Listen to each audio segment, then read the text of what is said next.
The rules for 2024 5e D&D's feats can be a bit confusing when you first look through them. Whether you picked up your first copy or are learning the rules of 2024 Dungeons & Dragons 5th edition, you probably came across two distinct types of feats for player characters to choose from: Origin feats and General feats. My name's Jimmy, your local Dungeon Master. Let's take a closer look.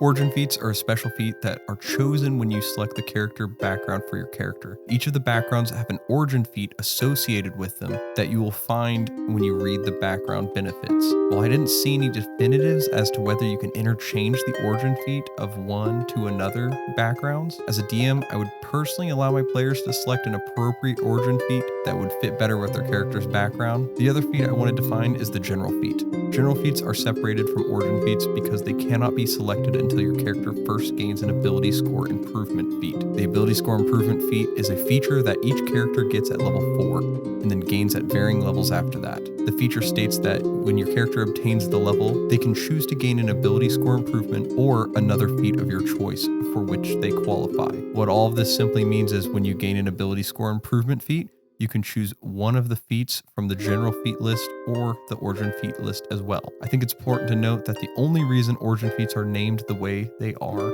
is because they are the only feats you can obtain at level 1, because they are determined by your background, after which you treat them like general feats. It might be important to note that all general feats come with a prerequisite of being level 4 or higher. That really just draws a distinct line of them not being origin feats. They might have additional prerequisites like a minimum ability score or the ability to spellcast, but as long as you meet all prerequisites, you can take the general feat over the ability score improvement. Although you can take an origin feat at higher level than 1, the game somewhat punishes you for doing so. All the general feats you can choose from grant a character +1 to any ability score of your choice, while none of the origin feats do so.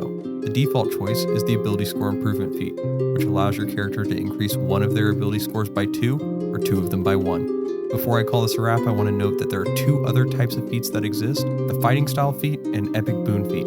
Fighting style feats are exclusive to certain classes, and epic boon feats are granted at really high levels generally. So if you want to go over those in a later video, let me know in the comments. Once again, my name's Jimmy, your local Dungeon Master.